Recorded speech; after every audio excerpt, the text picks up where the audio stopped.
while scrolling through movies recommended for me based on the peyote-fueled delusions of Netflix's self-aware but entirely schizophrenic AI, I noticed a film with the too precious to be real name zombie-ass, Toilet of the Dead.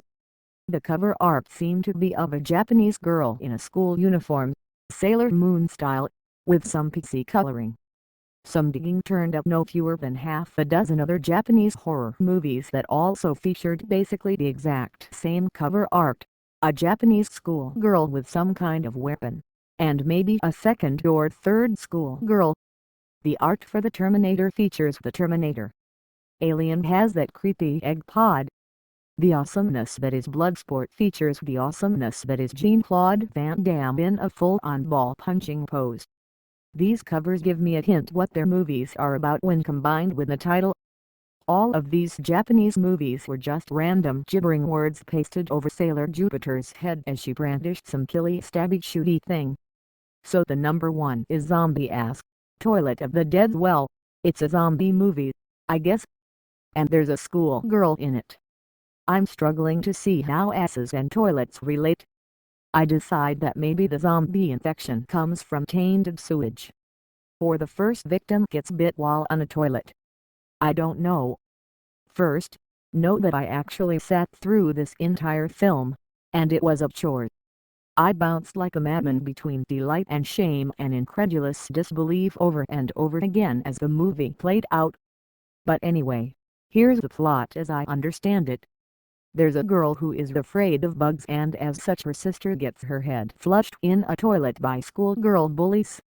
To overcome this, she goes on a road trip with a booby girl, her 40-year-old drug-addled rapist boyfriend, a normal girl, and a nerd with a pageboy haircut who literally no one on the trip admits to knowing. Why is he there?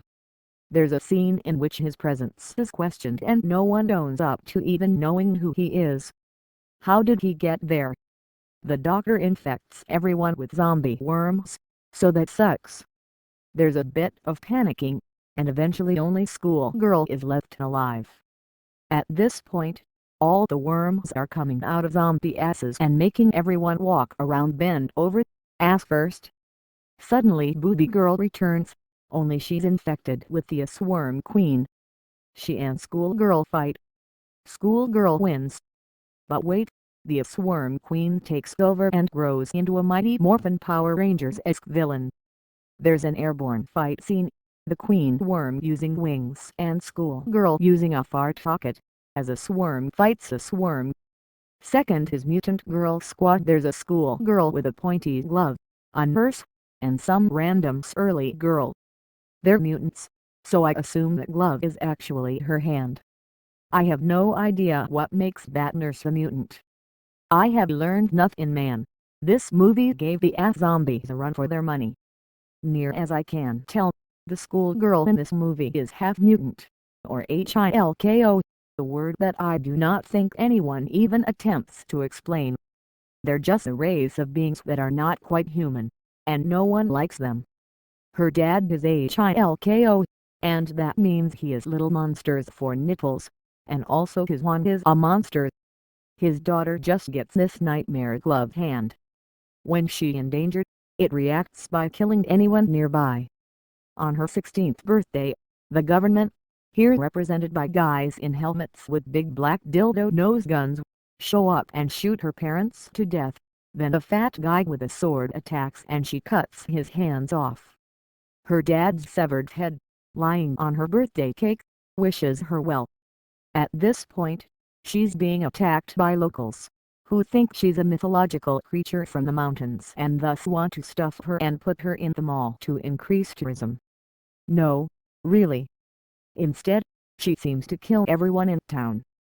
Then two ladies show up and take her away, except one lady is a man. He's just wearing a dress, white makeup, and cherry red lipstick. Right on. Here's another girl, whose treasure is tiny rubber hands on her goddamn head. She's totally serious about it. Guys. Now before you ask, yes, those are tits over his shoulders. They spray acid milk, which he uses to melt off the Prime Minister's legs. And the third one is Chandarad Beauty, the movie, Vortex 2 booby girls sandwich a schoolgirl. They have weapons. I guess beauty refers to the girls. I have no idea what Chantarag means until I Google it and discover it means sword fighting. Sounds legit. The vortex part I can only assume is a euphemism for vagina. I don't know what this movie was about.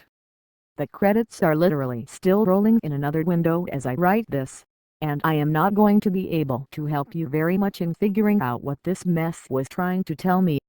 I'll do my best, though, because your knowledge of Japanese schoolgirl cinema demands it, I guess. So a pharmaceutical company invented a drug to make people live forever, but it instead turned everyone into zombies. Ship. Now, 20 years later, these sisters kill zombies with swords.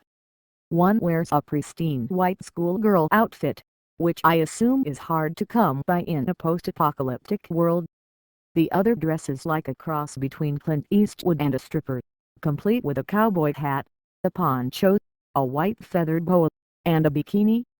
She has impressive breasts, and they will be featured often. I also suspect that if she had to use those swords to defend herself against the road watermelon, she'd be knocked unconscious after 10 minutes of stabbing and swinging like a blind guy being chased by a seagull. I feel bad for actual Japanese schoolgirls.